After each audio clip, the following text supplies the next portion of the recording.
Hi everybody, my name is Tanya Augustine. I am a senior lecturer in the School of Anatomical Sciences over at the Faculty of Health Sciences at WITS, and I teach histology and cell biology primarily. I've been teaching for about 14 years. I finished my master's and my PhD part-time, which I was very fortunate to do. I originally came from a very small town, Umshezi in the Midlands. So coming to Joburg was quite a change, big city, very vibrant, very diverse.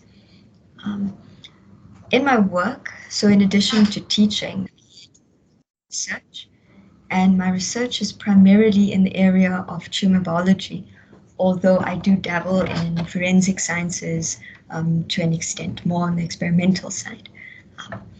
I think any advice that I would give young women going into science is to think of what interests you. Not be afraid of what you're going into. One thing that I'm very particular about with my postgrad students is that I believe that we all have the aptitude to do what we want to do.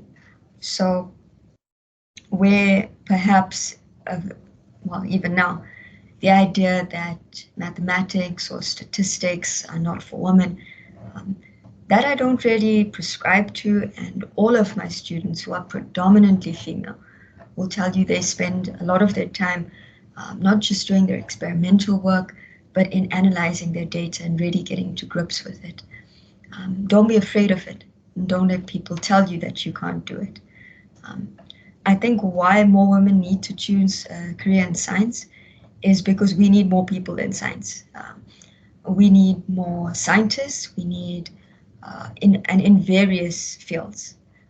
If we look at what's happening with our water, climate science, coronavirus, all of the skills that we learn in our undergraduate BScs and moving on into honors and masters and even PhDs, these skills are transferable and not just something where you help just yourself, but where you can help multiple people in multiple ways.